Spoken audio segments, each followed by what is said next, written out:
this is Barb from MissMetabolism.com. Today I'm going to give you the basics of my favorite three nutrients, the macronutrients: carbohydrate, fat, and protein. I'm going to tell you their functions, some food sources, and also their effects on satiety.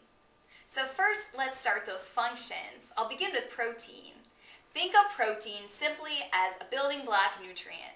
You know you need it for building muscle, but you also need it for building healthy skin, hair, nails, connective tissue, bone, and so many other things within your body.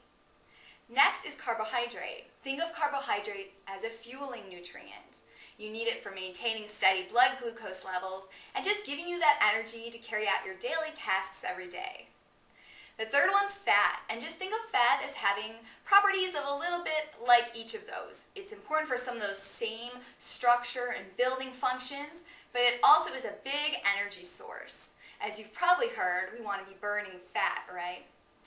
Alright, so after hearing those beneficial aspects of the macronutrients, I know it can be easy to think that more is better. Like, oh, I'll eat more protein and I'll have more muscle, or more carbs are going to give me more energy.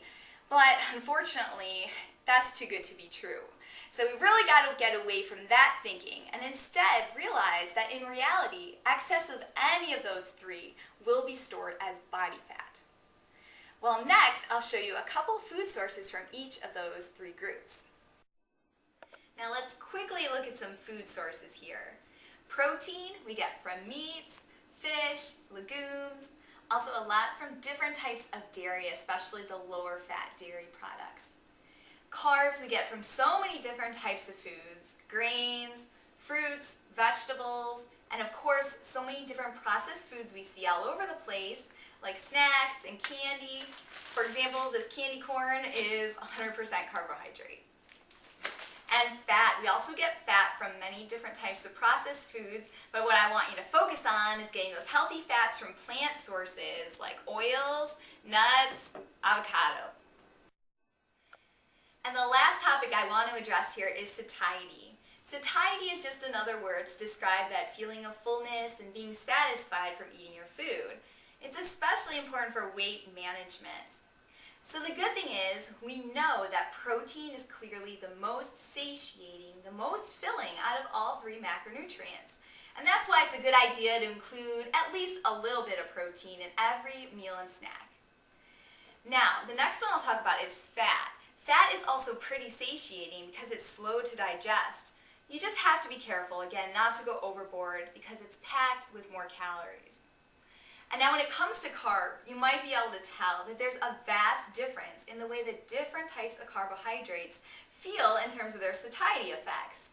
So for example, oatmeal, right? That is slow digesting, that stays with you a long time, and it's very satiating. Whereas, compare it to something like the candy corn, you can eat this whole thing, get hundreds of calories from carbohydrate, and not really feel like you ate anything. So there's a lot of difference there.